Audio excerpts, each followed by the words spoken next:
یا اللہ یا رحمان یا رحیم یا کریم یا حی یا قیوم یا ذوالجلال والاکرام یا حنان یا منان یا فاطر السماوات والارض یا ارحم الراحمین یا ارحم الراحمین یا ارحم الراحمین یا حی یا قیوم یا حی یا قیوم۔ ہمارے تمام صغیرہ کبیرہ جانے انجانے خفیہ اعلانیہ بچپن سے لے کے آج تک جتنے گناہ کیے میرے رب، گناہ نہ سمجھتے ہوئے بھی گناہ کیے، ان کو معاف فرما کے ہم سے راضی ہو جائیے۔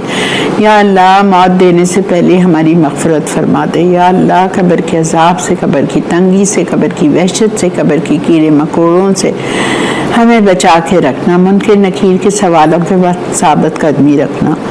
یا ارحم الراحمین آخرت میں اپنا دیدار نصیب فرمانا، پیارے نبی صلی اللہ علیہ وآلہ وسلم کی شفاعت نصیب فرمانا، پیارے نبی کے ہاتھوں جام کوثر عطا فرمانا۔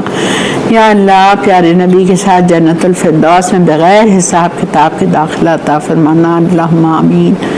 یا رب العالمین جہنم کے گڑھے میں گرنے سے بچا لینا، یا اللہ جہنم کے گڑھے میں گرنے سے بچا لینا۔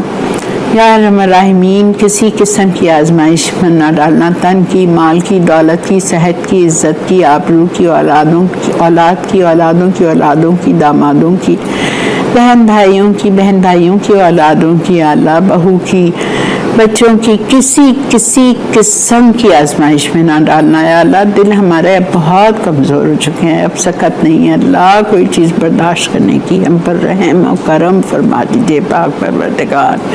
یا اللہ پاک جو لوگ حج پہ گئے ان کو سب کو ساتھ خیریت کی، تندرستی، سلامتی، خیر اور عافیتی کے ساتھ واپس لے کے آنا۔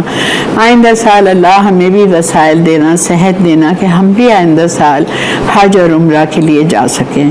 یا اللہ جن کے ماں باپ، میرے ماں باپ سمیت اس دنیا سے رخصت ہو چکے ہیں، ان سب کو جنت الفردوس کے اعلیٰ سے اعلیٰ درجات عطا فرما دیجیے۔